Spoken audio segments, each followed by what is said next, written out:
ಯಾರಿನ ಬಾ ಇದ ಸವಿತಾ ಜಳಕ ಮಾಡಾಕತ್ತಿಲ್ಲ ಉಳ್ಳಾಗಡ್ಡಿ ಹುರಿಯಾಕತ್ತೀನಿ ಒಂದ್ಸಲ ಬಾ ಒಳಗ ಈ ಕಡೆ ಬಂದಿದ್ದಲ್ಲ ನಮ್ಮ ಅಮ್ಮ ಇದು ಮಲ್ಲಾಪುರ ಹೊಂಟಿವಿ. ಹೌದಾ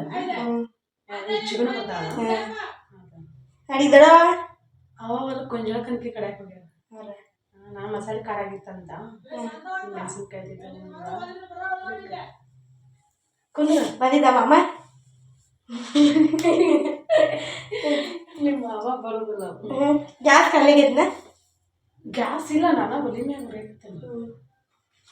ದಳತಿ ಆಗೈತೆ ಕೆಲಸ ಆಗೈತೆ ಹುಡುಗರು ಸಾಲಿ ಕಳಿಸಿ ಬಂದೆ ಊರಿಗೆ ಹೋಗ್ಬೇಕಂಗ ಬರೋದ ಒಳ ಬರ್ತೀವಿ ಈಗ ಇಲ್ಲೇ ಗುಡ್ದಾಗ ಶಿಕ ನೋಡಕ್ ದಾರಿ ಐತಿ. ತಳಗುಡಿ ಅಂತ ಎರಂಗಿರಿ ಹೋಗ್ತೇವಲ್ಲ ಹಂಗೆ ಏಕ ದಾರಿ ಐತಿ. ಯಾವ ಕಡೆ ಎಲ್ಲಪ್ಪ ಕಾಣಂತ ಸೈಕಲ್ ನೋಡ್ರ ಮೂರ ಬಂದೆ ಈಗ ಯಾಕ ಮಾಮ ಏನೋ ಕಬ್ಬಿನ ಬೀಳ್ ತಗೊಂಬಂದಿದ್ದಂತವ 5 ಲಕ್ಷ ರೂಪಾಯಿ ತಗೊಂಬಂದ ಗಾಡಿ ಬ್ಯಾಗ್ನಾಗ ಇಟ್ಟಾನಂತ. ಅವನ್ ತಗೊಂಡು ಹೋಗ್ಯಾರಂತ. ಬ್ಯಾಗ್ನಾಗ ಅವನೇ ಬ್ಯಾಗ್ ಕೈಯಾಗ ಇಟ್ಕೋಬೇಕಲ್ಲ ಇವ ಬ್ಯಾಗ್ನಾಗ ಇಟ್ಕೊಂಡಾನಂತ. ಕೆಲಸ ಎಲ್ಲ ಆಗೈತಿ. ಕೆಲಸ ಐತಿ ನೋಡು. ಕಂಪ್ಲೇಂಟ್ ಐತಿ ಕೊಟ್ಟಿಲ್ಲ ಏನು ಮಾಡಿಲ್ಲ ಮತ್ತೆ ಕಂಪ್ಲೇಂಟ್ ಕೊಡ್ಬೇಕಲ್ಲ. ಏನು ಮಾಡೋದೇನ ಮಾಡ್ತೀವಿ ನಾವು. 5 ಲಕ್ಷ ರೂಪಾಯಿ ಆಗೋದು ಪುಸ ಕಡಿಮೆ ಅಲ್ಲಿಗೆ ಬಿಡ್ಸಿರಲ್ಲ ಈಗೆಲ್ಲ ಆರಾಮೈತಿ. ಇನ್ನೊಂದ್ಸಲ ಕೆಲಸ ಮಾಡ್ಬೇಕು ಬಿಡ್ಬೇಕಿಲ್ಲ ಮತ್ತಿನ ಇಲ್ಲ ಒಂದು ಇನ್ನ ಪಾಪ ಬಂದು ಗುದ್ದಾಡ್ಕೊಂಡು ಕೊಡುತ್ತಾ ಮಿಕ್ಸರ್ ಹಾಕ್ತೀನ ಇಲ್ಲೇ ಕುಂತ್ಕೊಂಡಾರ. ಇವನಷ್ಟೇ ಮಿಕ್ಸಿ ಹಾಕ್ತೀನಿ ಕೊತ್ತಂಬರಿ ಕಾಳು ಹಾಕ್ತೀನಿ. ಉದ್ದೇ ಸಮಯ ಇಲ್ಲ ಇನ್ನು ಕಟ್ಟವ ರುಬ್ಕೊಂಡ್ಬಿಡ್ತಾರ ಎಲ್ಲ ಹೋಗಿ ಸೋಮನ್ ಏನು ನೀರು ನೋಡಿದೆ ಇಲ್ಲ ಫೋನಿಂದ ನನ್ನ ತಲೆ ಐತಿ. ಅದು ನನ್ನ ತಲೆ ಐತಿ. ಕ್ಯಾಮ್ರಾ ಇತ್ತು ಕ್ಯಾಮ್ರಾ ಹೋಗಿದ್ದ ತಂದಿ ಕೊಟ್ಟಿಲ್ಲ ಮನೆ ಹೋಗಿದ್ದಾರಲ್ಲ ಸರಿ ಮತ್ತೆ ಯಾವಾಗ ಬರ್ತೀನಿ. ಹಾಂ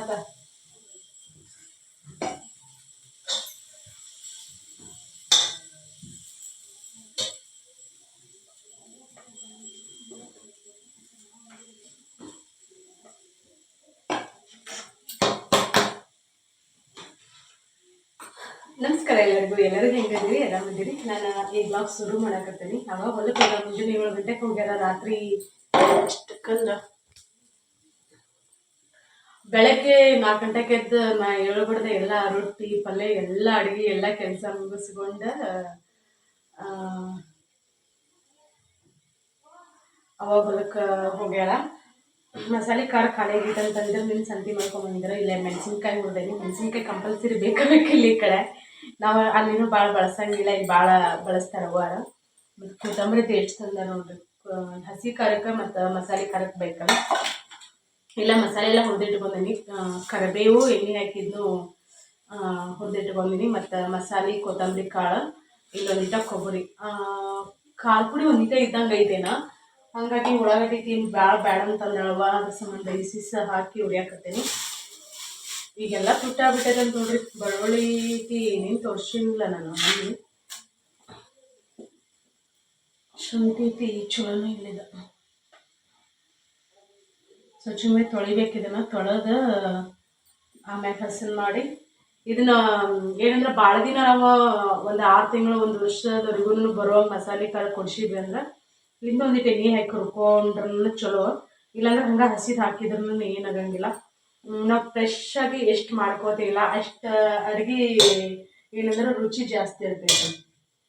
ಹಾಗಾಗಿ ಅವ ಇಲ್ಲಿ ಒಂದು ಇಟ್ಟಿಟ್ಟು ಮಾಡ್ಕೋತಾಳಂತ. ನಾನು ಒಂದು 3-4 ತಿಂಗಳು ಬರುವಂಗೆ ನಾನು ಏನಂದ್ರೆ ಖಾರ ಮಸಾಲೆ ಕುಡಿಸಿಟ್ಕೊಂಡಿದ್ದೆ ನಾನು ಊರಾಗ.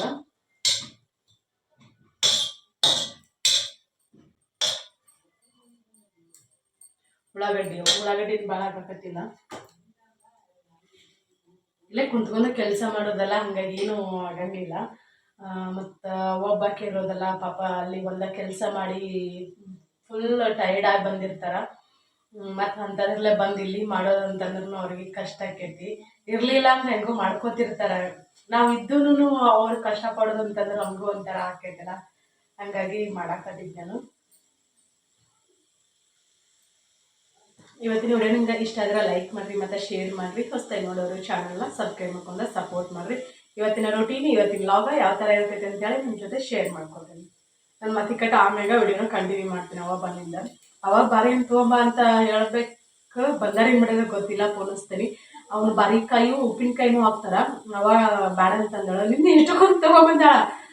ಇಲ್ಲಿ ಅಡ್ಡಾಡಿ ಓಣ್ಯಾಗ ಎಲ್ಲರಿಗೆ ಕರೆದು ಹುಡುಗರಿಗೆ ಕೊಟ್ಟು ಬಿಟ್ಟಾಳ. ನನಗೆ ಒಂದೇ ಇಡ್ಬೇಕಿಲ್ಲ, ಒಂದೇ ಇರಲಿಲ್ಲ.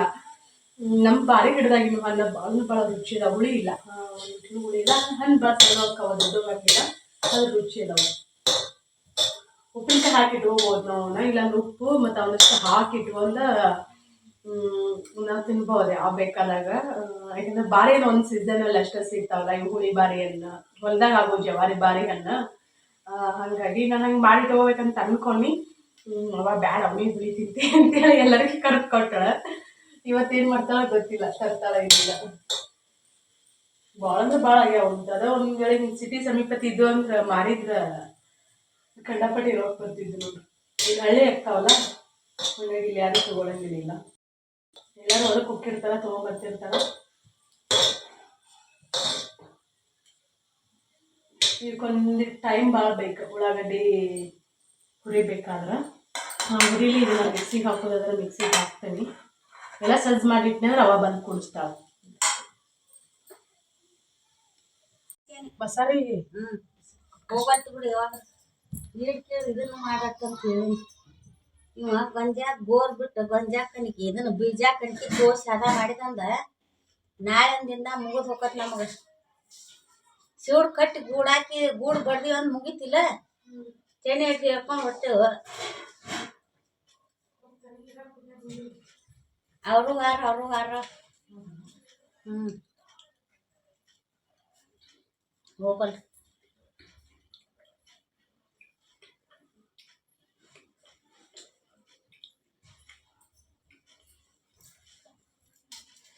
ಏನು ಮಣ್ಣಾಗ ಏನ ಬರೀ ಮಣ್ಣಾಗ್ಯಾವ. ಹೌದು, ತೊಳಿಬೇಕವನ್ನ. ಹಂಗಲ್ಲ, ಆರಿಸಿ ಹಾಕ್ಯಾರದ್ರ ರೋಜ್ಜಾಗ್ಯಾವ.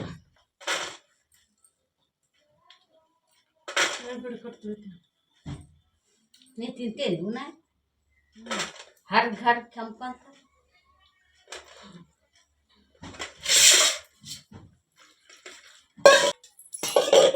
ಬಾಳೆ ತಂದು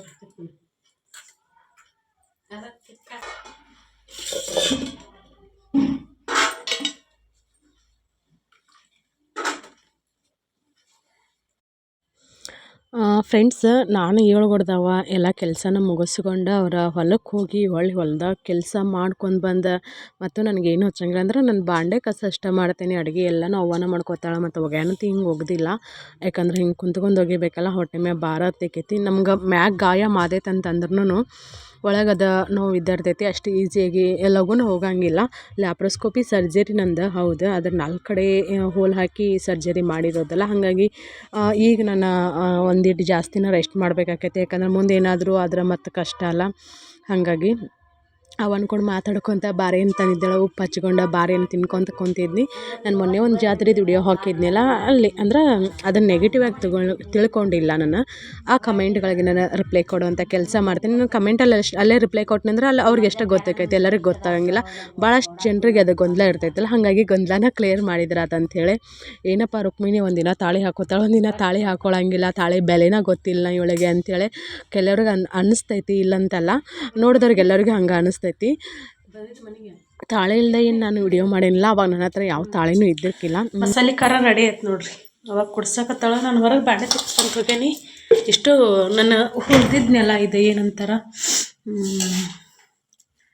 ಏನಪ್ಪ ಅದು, ಮಸಾಲೆ ಕೊಬ್ಬರಿ ಇಷ್ಟು ಹಾಕಿ ಮಿಕ್ಸ್ ಮಾಡಕತ್ತಾರೆ. ಎಷ್ಟು ಮಸ್ತ್ ಆಗೈತೆ ನೋಡ್ರಿ ಖಾರ.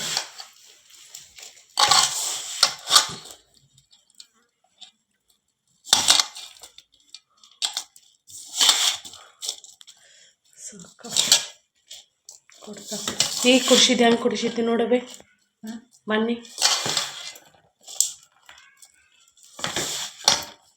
ತೆಗದ್ದ ಬ್ಯಾಸರ ಆಕ್ಕೈತಿ ಅವಾಗ. ಹಂಗಾಗಿ ಮಾಡ್ತಾಳ, ಅರ್ಧ ಮುರ್ಧ ಮಾಡ್ದಾಳ.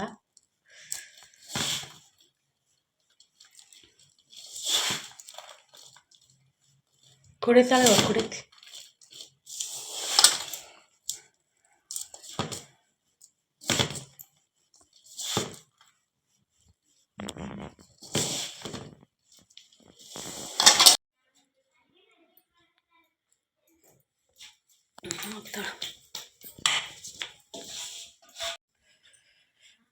ಬಾಂಡೆ ತಿಕ್ತೇನೆ ನಾ ಬಾಂಡೆ ತಿಕ್ತೇನೆ.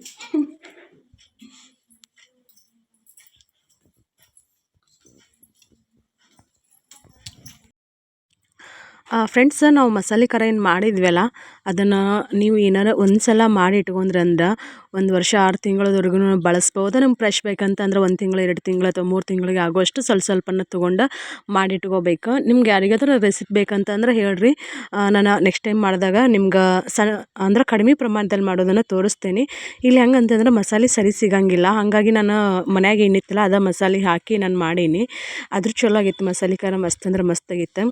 ಅದೊಂದು ಖಾರ ಇದ್ರೆ ವೆಜ್ ಆಗಲಿ ನಾನ್ ವೆಜ್ ಆಗಲಿ ಪ್ರತಿಯೊಂದು ಅಡುಗೆಗೂ ಬರ್ತೈತಿ, ಅಷ್ಟು ರುಚಿ ಆಕೈತಿ. ಉತ್ತರ ಕನ್ನಡ ಸ್ಪೆಷಲ್ ಅಂತಲೇ ಹೇಳ್ಬೋದು. ಅದು ಮಸಾಲೆ ಖಾರ ಪ್ರತಿಯೊಬ್ಬರ ಮನ್ಯಾಗೂ ಇರ್ತೈತಿ. ನಮ್ಮ ಕಡೆ ಉತ್ತರ ಕರ್ನಾಟಕದ ಕಡೆ ನಾವು ಏನಾರು ಅದನ್ನು ಖಾರನ ಹಾಕಿ ಮಾಡಿದ್ವಿ ಅಂದ್ರೆ ಯಾವ ಮಸಾಲೆನೂ ಹಾಕಬೇಕಾಗಿಲ್ಲ ಎಕ್ಸ್ಟ್ರಾ. ಮತ್ತು ಅದನ್ನು ನಾವು ಹೆಂಗಂತಂದ್ರೆ ಅಡುಗೆಗೆ ಅಷ್ಟು ಅಲ್ಲಾರ್ದ ಬಿಸಿ ಅನ್ನ, ತುಪ್ಪ ಅಥವಾ ಮೊಸರು ಅಥವಾ ಎಣ್ಣೆ ಇದನ್ನೆಲ್ಲನೂ ಹಾಕ್ಕೊಂಡು ತಿನ್ಬೋದು ಅನ್ನದೊಳಗೆ. ಇಲ್ಲ ಬಿಸಿ ರೊಟ್ಟಿ ಇದ್ರೆ ಅದ್ರೊಳಗೆ, ಬಿಸಿ ಚಪಾತಿ ಇದ್ರೆ ಅದು ಪಲ್ಯ ಬೇಕಂತಲೇ ಅನ್ಸಂಗಿಲ್ಲ. ಅಷ್ಟು ರುಚಿ ಅಂದ್ರೆ ಅಷ್ಟು ರುಚಿ ಆಕೈತಿ. ಭಾಳ ಖಾರ ಇರೋಂಗಿಲ್ಲ, ಎಲ್ಲ ಥರದ ಮಸಾಲೆ ಹಾಕಿರ್ತೀವಿ, ಕೊಬ್ಬರಿ ಹಾಕಿರ್ತೀವಿ, ಪ್ರತಿಯೊಂದು ಇರ್ತೈತಲ್ಲ. ಪಲ್ಯ ಇಲ್ದಾಗ ನಾವು ಅದನ್ನು ಆರಾಮ್ಸೆ ಹಚ್ಕೊಂಡು ತಿನ್ಬೋದು. ನಾವು ಹಂಗೆ ತಿಂತೇವೆ, ಪಲ್ಯ ಐತಿ ಇರಲಿಲ್ಲ ಅಂದ್ರೆ ಬರೀ ಉಳ್ಳಾಗಡ್ಡಿ ಒಂದು ಟೊಮೆಟೊ ಹೆಚ್ಚಿ ಹಾಕಿ ಅದ್ರೊಳಗೆ ಎಣ್ಣೆ ಮತ್ತು ಖಾರನ ಹಾಕಿ ಮಿಕ್ಸ್ ಮಾಡ್ಕೊಂಡು ಒಂದೀಟು ಉಪ್ಪನ್ನು ಹಾಕ್ಕೊಂಡು ತಿಂದ್ರೆ ಏನು ರುಚಿ ಅಂತೀರಿ ಗೊತ್ತೇನ್ರಿ. 1 ರೊಟ್ಟಿ ತಿನ್ನೋರು 2 ರೊಟ್ಟಿ ತಿಂತೀವಿ, ಅಷ್ಟಂದ್ರೆ ಅಷ್ಟು ರುಚಿಯಾಗಿರ್ತೈತೆ ಅದು. ಯಾರೆಲ್ಲ ಮಸಾಲೆ ಖಾರನ ಬಳಸ್ತೀರಿ, ಯಾರೆಲ್ಲ ಮನ್ಯಾಗ ಮಾಡ್ತೀರಿ ಅಂತನ ಹೇಳ್ರಿ. ನಾನು ಸೇಲ್ ಮಾಡ್ತಿದ್ನಲ್ಲ ಅವಾಗ ನನ್ನ ಸಬ್ಸ್ಕ್ರೈಬರ್ ಒಬ್ರು ದುಬೈಗೆ 1 kg ಏನೋ ನಾನು ಮಾಡಿಕೊಟ್ಟು ಕಳಿಸಿದ್ನಿ. ಅವ್ರು ಇಲ್ಲ ನನಗೆ ಇನ್ನೂ ಬೇಕಾಗಿತ್ತು, ಇನ್ನೂ ಭಾಳಷ್ಟು ಅಂದ್ರೆ ಇನ್ನೂ 2 kg ಒಯ್ಬೇಕಿತ್ತು ನಾನು ಅಂಥೇಳಿ ಅಂತಂದ್ರೆ ನನ್ನ ಸಬ್ಸ್ಕ್ರೈಬರ್. ಯಾಕಂದ್ರೆ ಅಷ್ಟಂದ್ರೆ ಅಷ್ಟು ಚಲೋ ಆಕೈತಿ. ಸದ್ಯಕ್ಕೆ ನಾನು ಯಾವ ಫುಡ್ಡೂ ಸೇಲ್ ಮಾಡಾಕತ್ತಿಲ್ಲ. ಇಲ್ಲಿ ನೈಟ್ ನೋಡ್ರಿ ಚಿಕನ್ ಬಿರಿಯಾನಿ ಮಾಡಿತ್ತು. ಚಿಕನ್ ಭಾಳ ದಿನ ಆಗಿತ್ತು, ಚಿಕನ್ನ ತಿಂದಿರ್ಕಿಲ್ಲ, ಚಿಕನ್ ತಿನ್ಬೇಕಂತ ಅನ್ಸಾಗತ್ತಿತ್ತು. ಹಾಗಾಗಿ ಚಿಕನ್ ಬಿರಿಯಾನಿ ಮಾಡಿಕೊಂಡು ಚಿಕನ್ ಬಿರಿಯಾನಿನ ಊಟ ಮಾಡಾಕತ್ತೀವಿ. ಇವತ್ತಿನ ವಿಡಿಯೋ ನಿಮ್ಗೆ ಇಷ್ಟ ಆತಂತ ಅನ್ಕೋತೀನಿ. ಇಷ್ಟ ಆದರೆ ಒಂದು ಲೈಕ್ ಮಾಡಿರಿ ಮತ್ತು ಶೇರ್ ಮಾಡಿರಿ. ಹೊಸದಾಗಿ ನೋಡೋರು ಚಾನಲ್ನ ಸಬ್ಸ್ಕ್ರೈಬ್ ಮಾಡ್ಕೊಂಡು ಸಪೋರ್ಟ್ ಮಾಡಿರಿ. ಬಿರಿಯಾನಿ ಮಸ್ತಾಗಿತ್ತು. ನನಗೆ ನಾನ್ ವೆಜ್ ರೆಸಿಪಿ ಅಂದರೆ ಭಾಳ ಇಷ್ಟ. ಅದ್ರೊಳಗೆ ಹಿಂಗೇನಾದರೂ ಒಳ್ಳೊಳ್ಳೆ ಫುಡ್ ತಿನ್ನಿರಿ, ಹೆಲ್ದಿ ಫುಡ್ ತಿನ್ನಿರಿ ಅಂಥೇಳಿ ಅಂತೀರಿ. ಓಕೆ, ಮನ್ಯಾಗ ಏನು ಇರ್ತೈತಲ್ಲ ಅದನ್ನೆಲ್ಲನೂ ತಿನ್ನಾಕತ್ತೀನಿ. ಕೆಲವೊಂದು ಸಮಸ್ಯೆಗಳು ಇದ್ದಾಗ ನಾವು ಹೆಂಗೆ ಬರ್ತೈತಲ್ಲ ಹಂಗೆ ಅಡ್ಜಸ್ಟ್ ಮಾಡ್ಕೊಂಡು ಹೋಗ್ಬೇಕು. ನೀವೆಲ್ಲರೂ ಹೇಳಿದ್ರಲ್ಲ ಅವಾಗ ಏನು ತಾಳಿ ಇಲ್ದೆ ನಾನು ವಿಡಿಯೋ ಮಾಡಿನಿಲ್ಲ. ಅವಾಗ ಯಾವ ತಾಳಿನೂ ಇದ್ದಿರ್ಕಿಲ್ಲ ಅಂತ ಹೇಳಿದ್ನಲ್ಲ. ಆಮ್ಯಾಗ ಇಕ್ಕಟ್ಟು ಒಂದು ತಾಳಿ ತೊಗೊಂಡಿರೋದು. ಅದು ಬೇರೆ ಕೆಲವರ ಮೈಂಡಿಗೆ ಬೇರೆ ಬೇರೆ ಥರ ಏನಂತಂದ್ರೆ ಪ್ರಶ್ನೆಗಳು ಹುಟ್ಕೊಂಡಿರ್ತಾವೆ. ಇಲ್ಲಿ ತಾಳಿ ಹಾಕ್ಕೊಂಡಿಲ್ಲ ಅಂತ ಅನ್ನೋದಕ್ಕಿಂತ ಅದನ್ನು ಯಾಕೆ ಹಾಕ್ಕೊಂಡಿಲ್ಲ, ಅದರಿಂದ ಏನೈತೆ ಅನ್ನೋ ಸತ್ಯ ತಿಳ್ಕೊಬೇಕನ್ನೋ ಕ್ಯೂರಿಯಾಸಿಟಿನೂ ಭಾಳ ಇರ್ತೈತಿ. ಕಟ್ಟಿಸ್ಕೊಂಡವ್ರಕ್ಕಿಂತ ಕಟ್ಟದವ್ರಿಗೂ ಅದ್ರ ಜವಾಬ್ದಾರಿ ಗೊತ್ತಿರ್ಬೇಕು. ಅಷ್ಟು ಅದಕ್ಕೆ ಎಷ್ಟು ವ್ಯಾಲ್ಯೂ ಐತೆ ಅನ್ನೋದನ್ನು ತಿಳ್ಕೊಬೇಕು. ಅದನ್ನು ಸದ್ಯಕ್ಕೆ ಅಂದ್ರೆ ಅದನ್ನು ಅವ್ರು ಅರ್ಥ ಮಾಡ್ಕೊಳ್ಳಿಲ್ಲ ಅಂತಂದ್ರೆ ಅದು ಎಲ್ಲನೂ ಹೆಣ್ಮಗಳದ ತಪ್ಪ, ಅವ್ರದ್ದು ತಪ್ಪ, ಇವ್ರದ್ದು ತಪ್ಪ ಅಂತ ಹೇಳಕ್ಕೆ ಹೋಗ್ಬಾರ್ದು. ಹೌದಲ್ಲ? ನಾವೇನು ನೋಡಿರ್ತೀವಲ್ಲ ಅದಷ್ಟು ಸತ್ಯ ಅನ್ನಿಸ್ತೈತಿ. ಅದರ ಆಚೆಗಿಂದನೂ ಬೇರೆ ಇರ್ತೈತಿ. ಹಾಗಾಗಿ ಗೊತ್ತಿಲ್ದನ್ನ ಕಮೆಂಟ್ ಮಾಡಕ್ಕೆ ಹೋಗ್ಬೇಡ್ರಿ. ಇಲ್ಲೇ ಕಟ್ಟಿಸ್ಕೊಂಡವ್ರಿಗೂ ಅದರ ಬೆಲೆ ಗೊತ್ತಿರ್ಬೇಕು, ಕಟ್ಟದವ್ರಿಗೂ ಸಹಿತ ಅದರ ಬೆಲೆ ಗೊತ್ತಿರ್ಬೇಕು. ಅದೇ ಥರ ಅದರ ಜವಾಬ್ದಾರಿ ಏನಿರ್ತೈತಿಲ್ಲ ಆ ಜವಾಬ್ದಾರಿ ಸಹಿತನೂ ಗೊತ್ತಿರ್ಬೇಕು. ಜವಾಬ್ದಾರಿನೇ ಇಲ್ಲ ಅಂತ ಅಂದಿಂದ ಅದು ಇದ್ರೂ ಅಷ್ಟೇ, ಇರದೇ ಇದ್ರೂ ಅಷ್ಟೇ ಅಂತೀನಿ ನನ್ನ ಪ್ರಕಾರ. ಈಗ ಎಷ್ಟೋ ಅಂದರೆ ಹೆಣ್ಮಕ್ಳು ಹುಟ್ಟದಾಗಿಂದನೂ ಏನು ಅದು ಇರೋಂಗಿಲ್ಲ ಅವರ ಸೇಫ್ಟಿಗಾಗಿ. ಹೌದಲ್ಲ? ಹಾಗಾಗಿ ಏನಂತಂದ್ರೆ ಒಂದು ಹಂತದಲ್ಲಿ ತವ್ರ ಮನ್ಯಾಗ, ಮತ್ತೊಂದು ಹಂತದಲ್ಲಿ ಗಂಡ ಮನ್ಯಾಗ ಹೆಣ್ಣಿನ ಜೀವನ ಹಿಂಗೆ ಅಲ್ಲಿ ಇದ್ರೂ ಒಂದು ಮಾತು, ಇಲ್ಲಿದ್ದರೂ ಒಂದು ಮಾತು, ಸರಿ ಇದ್ರೂ ಒಂದು ಸರಿ, ಇಲ್ಲದೇ ಇದ್ದರೂ ಒಂದು ಮಾತು ಆಡ್ತಾರೆ. ಆಡೋರಿಗೆ ಅಂದ್ರೆ ಯಾವುದೇ ರೀತಿ ಪ್ರಾಬ್ಲಮ್ ಇಲ್ಲದೇ ಇರೋರಿಗೆ ಅದೇನು ಅನ್ಸಂಗಿಲ್ಲ. ಪ್ರಾಬ್ಲಮ್ಗಳನ್ನು ಫೇಸ್ ಮಾಡ್ಕೊತ ಏನು ಬಂದಿರ್ತಾರಲ್ಲ ಅವ್ರಿಗೆ ಖಂಡಿತ ಅರ್ಥ ಆಗಿರ್ತೈತೆ ಅಂತ ಅನ್ಕೋತೀನಿ. ಅರ್ಥ ಆದವ್ರು ಯಾರೂ ಆ ಥರ ಕಮೆಂಟ್ ಹಾಕೋಂಗಿಲ್ಲ. ಆಗದೇ ಇರೋರಿಗೆ ಮತ್ತು ಒಂದು ಏನೋ ಕ್ಯೂರಿಯಾಸಿಟಿ ಇರ್ತೈತಿ, ಏನಾದರೂ ಪ್ರಾಬ್ಲಮ್ ಆಗಿರ್ಬೋದಲ್ಲ ಅಂಥೇಳಿ. ಹಾಗಾಗಿ ಇಲ್ಲೇ ಒಬ್ಬರ ಕಡೆಯಿಂದ ತಪ್ಪಾಗೈತಂತಂದ್ರೆ ಅದು ಆಕ್ಕೈತೇನೋ ಗೊತ್ತಿಲ್ಲ ನನಗೂ. ಎರಡೂ ಕಡೆಯಿಂದ ತಪ್ಪಾದ್ರೂ ಅವು ಅವರವರ ಜವಾಬ್ದಾರಿಗಳನ್ನು ಅವರವರ ಏನು ಇರ್ತೈತಲ್ಲ ಅದನ್ನು ಮಾಡ್ಕೊಂಡು ಹೋಗ್ಬೇಕು. ಮಾಡಿಲ್ಲ ಅಂತಂದಿಂದ ಏನು ಮಾಡೋಕ್ಕಾಗಂಗಿಲ್ಲ. ಇಲ್ಲಿ ನಂದು ತಪ್ಪೈತಂತ ನಾನು ಹೇಳಕ್ಕೂ ಇಷ್ಟಪಡೋಂಗಿಲ್ಲ, ಇಲ್ಲಂತನೂ ಹೇಳೋಕ್ಕೆ ಇಷ್ಟಪಡೋಂಗಿಲ್ಲ. ನೋಡೋಣ ಮುಂದಿನ ದಿನಗಳಲ್ಲಿ ಯಾಕಂದ್ರೆ ಸೋಷಿಯಲ್ ಮೀಡಿಯಾ ಅಂತಂದಿಂದ ನಾವು ಎಲ್ಲನೂ ನೀಟಾಗಿ ಕ್ಲಿಯರಾಗಿ ನಮ್ಮ ಲೈಫ್ ಸ್ಟೈಲನ್ನು ಎಲ್ಲನೂ ಶೇರ್ ಮಾಡ್ಕೋತೀವಿ ಅಂತ ಅಂದ್ಕೊಳ್ಳೋದು ತಪ್ಪಾಕೈತಿ. ಕೆಲವೊಂದು ಪರ್ಸ್ನಲ್ಲ ಇರ್ತಾವೆ, ನಾವು ಶೇರ್ ಮಾಡಿಕೊಂಡ್ರೆ ಎಷ್ಟು ಸೇಫ್ ಅಲ್ಲ ಅನ್ನೋದನ್ನು ಗೊತ್ತಿರ್ತೈತಿಲ್ಲ. ಹಾಗಾಗಿ ಕೆಲವೊಂದನ್ನು ಶೇರ್ ಮಾಡ್ಕೊಂಡಿರ್ತೀವಿ, ಇನ್ನು ಕೆಲವೊಂದನ್ನು ಶೇರ್ ಮಾಡ್ಕೊಂಡಿರೋದಿಲ್ಲ. ಸೋಷಿಯಲ್ ಮೀಡಿಯಾಗಾಗಿ ಒಂದು ಲೈಫನ್ನು ಇನ್ನು ಅಲ್ಲಿ ಅಂದ್ರೆ ಎಲ್ಲರೂ ದುಡ್ಡು ಸಿಗ್ತೈತೆ ಅಂತಲೇ ಸೋಷಿಯಲ್ ಮೀಡಿಯಾಕ್ಕೆ ಬರೋದು, ಇಲ್ಲಂತ ಯಾರೂ ಬರೋಂಗಿಲ್ಲ ಹಂಗೆ ಟೈಮ್ ಪಾಸಿಗೆ ಅಂತೇಳಿ. ಹಾಗಾಗಿ ದುಡ್ಡು ಸಿಗ್ತೈತೆ ಅಂತೇಳಿ ಪ್ರತಿಯೊಂದು ಪರ್ಸ್ನಲ್ ಲೈಫ್ನೂ ಸೋಷಿಯಲ್ ಮೀಡಿಯಾದಲ್ಲಿ ಇಡೋದು ತಪ್ಪಾಕೈತಿ. ಆದರೆ ಕೆಲವೊಂದು ವಿಷಯಗಳನ್ನ ನಾನು ಡೈರೆಕ್ಟಾಗಿ ಹೇಳೋಕ್ಕಾಗದೇ ಇರೋದನ್ನೇ ಇಂಡೈರೆಕ್ಟಾಗಿ ಹೇಳೀನಿ. ಅದನ್ನು ಅರ್ಥ ಮಾಡ್ಕೊಂಡವ್ರು ಭಾಳಷ್ಟು ಮಂದಿ ಇದ್ದಾರೆ, ಒಂದು ಬೆರಳೆಣಿಕೆ ಜನರಷ್ಟು ಅಂಥವ್ರಿಗೆ ಅರ್ಥ ಮಾಡಿಸೋಷ್ಟು ದೊಡ್ಡ ಮಟ್ಟದಲ್ಲಿ ಬುದ್ಧಿವಂತಿಕೆ ನನ್ನಲ್ಲಿಲ್ಲ, ಅಷ್ಟೊಂದು ಶಕ್ತಿನೂ ನನ್ನಲ್ಲಿಲ್ಲ. ಫ್ರೆಂಡ್ಸ್, ನಾನಿಲ್ಲಿ ಸೀರೆ ಫೋಟೋ ಏನು ಹಾಕಾಕತ್ತೇನಿಲ್ಲ. ಇದರಲ್ಲಿ ಕಾಟನ್ ಸೀರೆ ಈಗೇನು ತೋರ್ಸಾಕತ್ತೇನಿಲ್ಲ, ಇದು ಕುಬೇರ ಸಿಲ್ಕ್ ಸೀರೆ ಬರ್ತೈತಿ. ನೀವು ಒಂದು ಸಲ ತೊಗೊಂಡ್ರಂದ್ರೆ ನಿಮ್ಗೆ ಕ್ವಾಲಿಟಿ ಗೊತ್ತಾಕೈತಿ. ಮತ್ತು ರೇಟ್ ಹೆಂಗಂತಂದ್ರೆ ಈಗ ನಾವು ಶಾಪಲ್ಲಿ ಹೋಗಿ ತೊಗೊಳೋದಕ್ಕಿಂತ ಇಲ್ಲಿಗೆ ವ್ಯತ್ಯಾಸ ಇದ್ದೇ ಇರ್ತೈತಿ. ಯಾಕಂದ್ರೆ ಹೋಲ್ಸೇಲ್ ರೇಟಲ್ಲಿ ನಮ್ಗೆ ಸಿಗೋದ್ರಿಂದ, ಈಗ ಶಾಪಲ್ಲಿ ತೊಗೊಳೋದ್ರಿಂದ ಏನು ಮಾಡ್ತಾರೆ ಅಂತಂದ್ರೆ ಅಲ್ಲಿ ಏನು ಕೆಲಸ ಮಾಡ್ತಾರಲ್ಲ ಅವ್ರದ್ದು ಮತ್ತು ಅಂಗಡಿ ಬಾಡಿಗೆ ಎಲ್ಲನೂ ಯಾರ ಮ್ಯಾಗ ಅಂದ್ರೆ ಕಸ್ಟಮರ್ ಮ್ಯಾಗ, ನಾವು ಏನು ತೊಗೊಳಕ್ಕೆ ಹೋಗಿರ್ತೇವಲ್ಲ ನಮ್ಮ ಮ್ಯಾಗನ ಹಾಕ್ತಾರೋ. ಈಗ ಇಲ್ಲಿ ಆನ್ಲೈನಲ್ಲಿ ಅಂತಂದ್ರೆ ನಿಮ್ಗೆ ಎಷ್ಟಂದ್ರೆ ಕೊರಿಯರ್ ಚಾರ್ಜಸ್ ಅಷ್ಟೇ ಒಂದು 50 ರೂಪೀಸ್ ಅಷ್ಟು ಎಕ್ಸ್ಟ್ರಾ ಹಾಕಿರ್ತೈತಿ. ಮತ್ತು ಕ್ವಾಲಿಟಿ ಅಂತೂ ಸೀರೆ ಮಸ್ತ್ ಇರ್ತಾವೆ. ಕೆಲವ್ರು ಹೆಂಗಂತಂದ್ರೆ ಅಮೌಂಟ್ ಹಾಕಿರ್ತೀರಿ, ನನಗೆ ಸರಿಯಾದ ಅಡ್ರೆಸ್ ಕೊಡೋಂಗಿಲ್ಲ.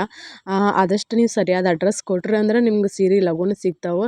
ಹಿಂಗೆ ನನಗೆ ಕನ್ಫ್ಯೂಷನ್ ಆಗಿ ಮತ್ತು ಸರಿಯಾದ ಪೂರ್ತಿ ಡೀಟೇಲ್ಸ್ ಕೊಡದೇ ಇರೋದಕ್ಕಾಗಿ ಒಂದು ಅಡ್ರೆಸ್ಗೆ 2 ಸೀರೆ ಹೋಗ್ಯಾವಂತಾನೆಲ್ಲ ಮೊನ್ನೆ ಹಂಗೆ ಆಗ್ಬಿಡ್ತೈತಿ. ಮೊನ್ನೆ ಅಂತ ಅನಿಸ್ತೈತಿ, ಪಾಪ ಒಬ್ಬರು ಅಮೌಂಟ್ ಹಾಕ್ಯಾರ, ನಂಗೆ ಅಡ್ರೆಸ್ ಕೇಳಿ ಸಾಕಾಯ್ತು. ನಾನು ಕಾಲ್ ಮಾಡಿದಾಗ ಅವ್ರು ಆಫ್ಲೈನಲ್ಲಿರ್ತಾರೆ, ಅವ್ರು ಮೆಸೇಜ್ ಮಾಡಿದಾಗ ನಾನು ಆಫ್ಲೈನಲ್ಲಿರ್ತೇನೆ. ಬರೀ ಹಿಂಗೆ ಆಗ್ತೈತಿ. ನೀವು ಅಡ್ರೆಸ್ ಕೊಟ್ಟು ಆ ನಂತರ ಅಮೌಂಟ್ ಹಾಕ್ರಿ. ಸರಿಯಾದ ಅಡ್ರೆಸ್ ಕೊಟ್ರಂದ್ರೆ ನಿಮ್ಗೆ ಈಸಿಯಾಗಿ ಸೀರೆ ಬಂದ ಕೈಗೆ ತಲುಪ್ತಾವೆ. ಇಲ್ಲಿ ವೆಡ್ಡಿಂಗ್ ಸೀರೆ ನಾನು ತೋರ್ಸಾಕತ್ತಿರೋದು ಎಷ್ಟು ರೀಸನಬಲ್ ರೇಟ್ ಐತೆ ಅಂತಂದ್ರೆ ಭಾಳ ಲೋ ಪ್ರೈಸಲ್ಲಿ ಮತ್ತು ನಿಮ್ಗೆ ಬೆಸ್ಟ್ ಕ್ವಾಲಿಟಿ ಸೀರೆಗಳು ಸಿಗ್ತಾವೆ. ಈಗ ಇವ್ನು ತೋರ್ಸಾಕತ್ತೇನಲ್ಲ, ನಿಮ್ಗೆ ಕೈಗೆತ್ಕೋ ಬೆಲೆಯಲ್ಲಿ ಸಿಗ್ತಾವೆ ಸೀರೆ. ನನ್ನ ನಂಬರ್ನ ಏನು ಡಿಸ್ಪ್ಲೇ ಮಾಡಾಕತ್ತೇನಲ್ಲ, ಆ ನಂಬರ್ಗೆ ನೀವು ವಾಟ್ಸಪ್ ಮಾಡಿದ್ರಂದ್ರೆ ನಿಮ್ಗೆ ಯಾವ ರೇಟಲ್ಲಿ ಬೇಕು ನೋಡಿರಿ, ಆ ರೇಟ್ ನೀವು ಹೇಳಿದ್ರಂದ್ರೆ ಆ ರೇಟಲ್ಲಿ ಇರೋವಂಥ ಫೋಟೋಗಳನ್ನು ನಿಮ್ಗೆ ಕಳಿಸ್ತೇನೆ ನಾನು. ಈಗ ತೋರ್ಸಾಕತ್ತಿರೋದು ಇಳಕಲ್ ಸೀರೆ. ಇವಾಗ ಗಾಯತ್ರಿ ಬಾರ್ಡರ್ ಬರ್ತಾವೆ ಇಳಕಲ್ ಸೀರೆಯಲ್ಲಿ. ಇವು ಗಾಯತ್ರಿ ಬಾರ್ಡರ್ ಬರುವ ಈಗ ಇದ್ರೊಳಗನ ಕಸೂತಿ ವರ್ಕಿನೂ ಬರ್ತಾವೆ. ಅಲ್ಲಿ ಸೀರೆ ವರ್ಕ್ ಹೆಂಗಿರ್ತೈತಿ, ಅದ್ರೊಳಗೆ ಡಿಸೈನ್ ಹೆಂಗಿರ್ತೈತಿ ಅದ್ರ ಮ್ಯಾಗ ರೇಟ್ ಇರ್ತೈತಿ, ಮತ್ತು ಕ್ವಾಲಿಟಿ ಹೆಂಗಿರ್ತೈತಲ್ಲ ಅದ್ರ ಮ್ಯಾಗ ರೇಟ್ ಇರ್ತೈತಿ. ಹೆಂಗಂತಂದ್ರೆ ಕೆಲವರು ಕಾಟನ್ ಸೀರೆಗಳನ್ನು, ಹ್ಯಾಂಡ್ಲೂಮ್ ಸೀರೆಗಳನ್ನು ವೇರ್ ಮಾಡೋಕೆ ಭಾಳ ಇಷ್ಟಪಡ್ತಾರೆ. ಯಾಕಂದ್ರೆ ಹೆಲ್ತಿಗೂ ಭಾಳ ಒಳ್ಳೆಯದದ ಹ್ಯಾಂಡ್ಲೂಮ್ ಸೀರೆ. ಹಾಗಾಗಿ ನಿಮ್ಗೆ ಯಾರಿಗಾದರೂ ಇಷ್ಟ ಆದ್ರೆ ನೀವು ಆರಾಮ್ಸೆ ಬೈ ಮಾಡ್ಬೋದು. ಮತ್ತು ಕ್ವಾಲಿಟಿ ಅಂತೂ ಚಲೋ ಇರ್ತಾವೆ. ಈಗ ಅದು ಹೆಂಗಂತಂದ್ರೆ ಗಾಯತ್ರಿ ಬಾರ್ಡರ್ ಇರ್ತಾವೆ, ಸೇಮ್ ಸೀರೆನೇ ಇರ್ತಾವೆ, ರೇಟ್ ಕಡಿಮೆ ಇರ್ತೈತೆ ಅಂತ ಕೆಲವ್ರಿಗೆ ಅನಿಸ್ತೈತೆ, ನಾವು ಬೇರೆ ಕಡೆ ಎಲ್ಲ ತೊಗೊಂಡಿರ್ತೇವೆ ಅಂತೇಳಿ. ನಾನು ಹೇಳಿದ್ನಲ್ಲ, ಎಲ್ಲ ಸೇಮ್ ಇರ್ತಾವೆ ಇಲ್ಲ ಅಂತಲ್ಲ, ಬಟ್ ಕ್ವಾಲಿಟಿಯಲ್ಲಿ ವ್ಯತ್ಯಾಸ ಅಂತೂ ಇದ್ದೇ ಇರ್ತೈತಿ. ಅಲ್ಲಿನ ರೆಡಿ ಮಾಡೋಕೆ ನೂಲನ್ನು ಬಳಸಿರ್ತಾರಲ್ಲ ಅದರಲ್ಲಿ ಭಾಳ ವ್ಯತ್ಯಾಸ ಇರ್ತೈತಿ. ಅದು ಹೆಂಗಂದ್ರೆ ನಮಗೂ ಆಗಂಗಿಲ್ಲ, ನಿಮಗೂ ಗೊತ್ತಾಗಂಗಿಲ್ಲ. ನಾವೇನಂತೇವಿ, ಅಯ್ಯೋ ಇಲ್ಲ ಇದು ಸೇಮ್ ಸೀರೆನ ಸೇಮ್ ಕ್ವಾಲಿಟಿನೇ ಐತಿ, ರೇಟ್ ಕಡಿಮೆ ಐತಲ್ಲ ಅಂತ ನಾವು ಕನ್ಫ್ಯೂಷನ್ ಮಾಡ್ಕೋತೇವೆ. ಬಟ್ ಹಂಗಿರಂಗಿಲ್ಲ, ದಾರದಲ್ಲೂ ವ್ಯತ್ಯಾಸ ಇರ್ತೈತಿ, ಅಲ್ಲಿ ಕ್ವಾಲಿಟಿಯಲ್ಲಿ ವ್ಯತ್ಯಾಸ ಇರ್ತೈತಿ. ಹಾಗಾಗಿ ನಿಮ್ಗೆ ಏನಾದರೂ ಕನ್ಫ್ಯೂಷನ್ ಇರ್ಬೋದೇನೋ ಬಹುಶಃ. ಮತ್ತು ಈಗ ತೋರ್ಸಾಕತ್ತೇನಲ್ಲ ಇಳಕಲ್ ಸೀರೆ ಅಂತಂದ್ರೆ ಭಾಳಷ್ಟು ಕಲೆಕ್ಷನ್ ಬರ್ತಾವೆ ಕಾಟನ್ ಸೀರೆಯಲ್ಲಿ. ಆರ್ಟ್ ಸಿಲ್ಕ್ ಕಾಟನ್ ಬರ್ತಾವೆ, ಮತ್ತು ಪ್ಯೂರ್ ಹ್ಯಾಂಡ್ಲೂಮ್ ಕಾಟನ್ ಬರ್ತಾವೆ, ಮತ್ತು ಪವರ್ಲೂಮ್ ಏನಂತಂದ್ರೆ ಪವರ್ಲೂಮ್ ಕಾಟನ್ ಬರ್ತಾವೆ. ಅದರಲ್ಲಿ ಅದ್ರ ತಕ್ಕಂತನ ನಾವು ಸೀರೆ ಹೆಂಗೆ ರೆಡಿಯಾಗಿರ್ತಾವೆ ಅವಕ್ಕೆ ದಾರಾನ ಹೆಂಗೆ ಬಳಸಿರ್ತಾರೆ ಯಾವ ಕ್ವಾಲಿಟಿದು ಬಳಸಿರ್ತಾರೆ ಅದ್ರ ಮ್ಯಾಗ ರೇಟ್ ಇರ್ತಾವೆ. ನಿಮ್ಗೆ ರೇಟ್ ಓಕೆ ಅನ್ಸಿದ್ರೆ ನಿಮ್ಮ ಕಲರ್ ಅತಿ ಇಷ್ಟ ಆದ್ರೆ ನೀವು ತೊಗೋಬೋದು. ಮತ್ತು ಈಗ ಇಲ್ಲಿ ಏನು ತೋರ್ಸಾಕತ್ತಿಲ್ಲ ಒರಿಜಿನಲ್ ಪಿಕ್ಕನೇ ಇರ್ತಾವೆ. ನೀವು ಇಲ್ಲಿ ಯಾವ ಕಲರ್ ನೀವು ನೋಡಿರ್ತಿರಲ್ಲ ಅದೇ ಕಲರಲ್ಲಿ ನಿಮ್ಗೆ ಸೀರೆ ಸಿಗ್ತಾವೆ. ಕಲರಲ್ಲೇನು ವ್ಯತ್ಯಾಸ ಇರೋಂಗಿಲ್ಲ. ನಿಮ್ಗೆ ಹೆಂಗಂತಂದ್ರೆ ಆನ್ಲೈನ್ ಪೇಮೆಂಟ್ ಇರ್ತೈತಿ, ಕ್ಯಾಶ್ ಆನ್ ಡೆಲಿವರಿ ಇರೋಂಗಿಲ್ಲ ಮತ್ತು ರಿಟರ್ನ್ ಆಪ್ಷನ್ ಇರೋಂಗಿಲ್ಲ. ಯಾಕಂತಂದ್ರೆ ಇಲ್ಲಿ ನಾವು ಒಂದೊಂದು ಸೀರೆನ ಇದನ್ನು ಮಾಡೋದ್ರಿಂದ ಒಂದು ದೊಡ್ಡ ಕಂಪ್ನಿ ಅಲ್ಲ ರಿಟರ್ನು ರೀಫಂಡು ಆಪ್ಷನ್ ಇರೋಕೆ. ಹಾಗಾಗಿ ಮನ್ಯಾಗ ಕುಂತ್ಕೊಂಡು ಹಿಂಗೆ ನಾವು ಆನ್ಲೈನಲ್ಲಿ ಮಾಡ್ತೇವೆ ಅಂತ ಅಂದಿಂದ ಅಲ್ಲಿ ಭಾಳಷ್ಟು ಹೆವಿ ವರ್ಕ್ ಇರ್ತೈತಿ. ಹಾಗಾಗಿ ಯಾಕಂದ್ರೆ ಮತ್ತು ಕ್ವಾಲಿಟಿಲಿ ಏನು ಚೇಂಜಸ್ ಇರೋಂಗಿಲ್ಲ ಮತ್ತು ಕಲರಲ್ಲಿ ಏನು ಚೇಂಜಸ್ ಇರೋಂಗಿಲ್ಲ, ಸೀರೆನೂ ಡ್ಯಾಮೇಜ್ ಆಗಿರೋಂಗಿಲ್ಲ. ಹಾಗಾಗಿ ಅಲ್ಲಿ ಯಾವ ಆಪ್ಷನ್ನೂ ಇರೋಂಗಿಲ್ಲ. ಈಗ ನಾವು ದೊಡ್ಡ ದೊಡ್ಡ ಆನ್ಲೈನ್ ಕೆಲವೊಂದು ಆ್ಯಪ್ಗಳು ಅದಾವಲ್ಲ ಅಲ್ಲಿ ಆ್ಯಪ್ ಥ್ರೂ ತೊಗೊಂಡಾಗ ನಿಮ್ಗೆ ಯಾಕಂದ್ರೆ ನಾನು ಆನ್ಲೈನ್ ಶಾಪಿಂಗ್ ಮಾಡೇನೇ ಇಲ್ಲ, ಭಾಳ ರೇರ್ ಅಂತ ಅನಿಸ್ತೈತಿ. ತೊಗೊಂಡಾಗ ನಿಮ್ಗೆ ಖಂಡಿತ ಅಲ್ಲಿ ಕ್ವಾಲಿಟಿ ಗೊತ್ತಾಗಿರ್ತೈತಿ, ಕ್ವಾಲಿಟಿ ಹೆಂಗಿರ್ತಾವೆ ಹೆಂಗಿಲ್ಲ ಅಂತೇಳಿ. ಮತ್ತು ಕೆಲವರು ರಿಟರ್ನು ರೀಫಂಡ್ ಆಪ್ಷನ್ ಇದ್ದಾವಂದ್ರೆ ಹೆಂಗೆ ಮಾಡ್ತಾರೆ ಅಂದ್ರೆ ಒಂದು ಸಲ 2 ಸಲ ವೇರ್ ಮಾಡಿ ಮತ್ತು ಐರನ್ ಮಾಡಿ ಮತ್ತು ರಿಟರ್ನ್ ಮಾಡುವಂತಹ ಇದು ಚಾನ್ಸಸ್ ಭಾಳ ಇರ್ತಾವೆ. ಇತ್ತೀಚೆಗೆ ಅಂದ್ರೆ ಭಾಳ ಅಂದ್ರೆ ಭಾಳ ಇರ್ತಾವೆ. ನಾನು ಕೇಳೀನಿ ಕೆಲವರು ನನ್ನ ಫ್ರೆಂಡ್ ಅಲ್ಲ ಹಿಂಗೆ ಒಬ್ಬರಿಂದ ಒಬ್ಬರಿಗೆ ಹಿಂಗೆ ಹೋಗ್ತಿರ್ತೈತಲ್ಲ ಮಾತುಗಳು ಪಾಸ್ ಆದಾಗ ಅವಾಗ ಆ ಥರ ಹೇಳಿರೋ ಅಂಥದ್ದು ನನ್ನ ಕಿವಿಗೆ ಬಿದ್ದಿರ್ತವೆ. ಹಾಗಾಗಿ ಇವೆಲ್ಲ ಬೆಸ್ಟ್ ಕ್ವಾಲಿಟಿ ಇರ್ತಾವಲ್ಲ ಸೀರೆಗಳು ಇಂಥವನ್ನೆಲ್ಲ ವೇರ್ ಮಾಡಿ ಒಂದು ಸಲ ಫಂಕ್ಷನ್ಗೆಲ್ಲ ಹೋಗಿ ಆಮ್ಯಾಗ ರಿಟರ್ನು ಮತ್ತು ರೀಫಂಡ್ ಹಿಂಗೆ ಆಪ್ಷನ್ ಇತ್ತಂದ್ರೆ ಅವು ಸೀರೆ ಭಾಳ ಅಂದ್ರೆ ಭಾಳ ಹಾಳಾಗ್ತಾವೆ. ಹಾಗಾಗಿ ಆ ಥರದ ಆಪ್ಷನ್ ಇರೋಂಗಿಲ್ಲ. ನಿಮ್ಗೆ ಒಳ್ಳೆ ಕ್ವಾಲಿಟಿ ಸೀರೆ ಬೇಕು, ನಮ್ಗೆ ಅದನ್ನ ಉಟ್ಕೊಂಡಿದ್ದಕ್ಕೂ ನಾವು ಕೊಟ್ಟಿರೋ ರೊಕ್ಕಕ್ಕೂ ಒಂದು ಓಕೆ ಅನಿಸ್ಬೇಕಂತಂದ್ರೆ ನೀವು ಆರಾಮ್ಸೆ ಬಾಯ್ ಮಾಡ್ಬೋದು. ಮತ್ತು ನಿಮ್ಗೆ ಇದರಲ್ಲಿ ಏನಾದರೂ ಕನ್ಫ್ಯೂಷನ್ ಇತ್ತಂದ್ರೆ ನೀವು ಕಮೆಂಟ್ ಮೂಲಕ ನನ್ನನ್ನು ಕೇಳ್ಬೋದು. ನಾನು ಆದಷ್ಟು ರಿಪ್ಲೈ ಮಾಡಿರ್ತೇನೆ. ಅಲ್ಲಿ ನಾನು ವಾಟ್ಸಪ್ ನಂಬರ್ನ ಏನು ಶೇರ್ ಮಾಡಕತ್ತೇನಲ್ಲ ಅದಕ್ಕೆ ಕಾಲಿಂಗ್ ಬರೋಂಗಿಲ್ಲ, ಅಂದರೆ ವಾಟ್ಸಪ್ ಕಾಲಿಂಗ್ ಬರ್ತೈತಿ. ದಯವಿಟ್ಟು ಯಾರೂ ಕಾಲ್ ಮಾಡಕ್ಕೆ ಹೋಗ್ಬೇಡ್ರಿ, ಮೆಸೇಜ್ ಮಾಡಿರಿ. ನಾನು ಖಂಡಿತ ಎಲ್ಲರಿಗೂ ರಿಪ್ಲೈ ಮಾಡಿರ್ತೇನೆ. ನೀವು ಅರ್ಥ ಮಾಡ್ಕೋತೀರಿ ಅಂತ ಅನ್ಕೋತೀನಿ. ಯಾಕಂದ್ರೆ ಒಬ್ಬಳೇ ಎಲ್ಲನೂ ಮ್ಯಾನೇಜ್ ಮಾಡೋದು ಭಾಳ ಕಷ್ಟ ಆಕೈತಲ್ಲ ಹಾಗಾಗಿ. ಇವತ್ತಿನ ವಿಡಿಯೋ ನಿಮ್ಗೆ ಇಷ್ಟ ಆದರೆ ಲೈಕ್ ಮಾಡಿರಿ ಮತ್ತು ಶೇರ್ ಮಾಡಿರಿ. ಹೊಸದಾಗಿ ನೋಡೋರು ಚಾನಲ್ನ ಸಬ್ಸ್ಕ್ರೈಬ್ ಮಾಡ್ಕೊಂಡು ಸಪೋರ್ಟ್ ಮಾಡಿರಿ.